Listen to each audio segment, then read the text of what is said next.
Dans un texte intitulé L'agneau pascal égale l'Aïd el-Kébir catholique publié sur Twitter ce mardi 30 mars, Brigitte Bardot a fait part de sa colère suite à la diffusion d'un reportage sur l'abattage des agneaux.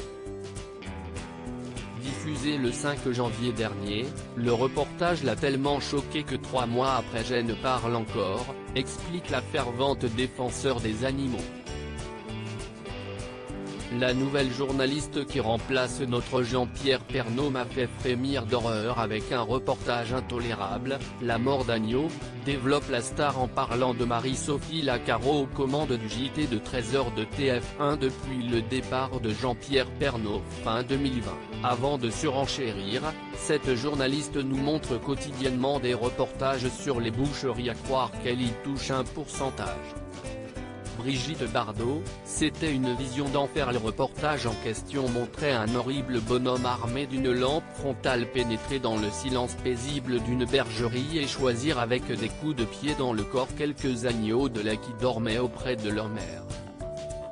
Il les attrapait à bras le corps malgré leurs plaintes qui ressemblent à celles des bébés humains et les jetait sans ménagement sur le sol glacé d'un camion. C'était une vision d'enfer, commente celle qui est à la tête de la fondation Brigitte Bardot avant de poursuivre. Après un déchargement aux abattoirs, il est allé casser la croûte avec ses copains, une vulgarité qui faisait douter de l'humanité.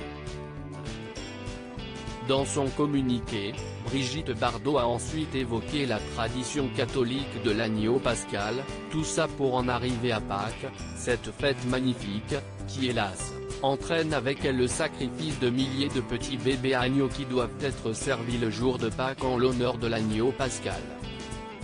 Cette tradition catholique est douloureuse, inhumaine et scandaleuse.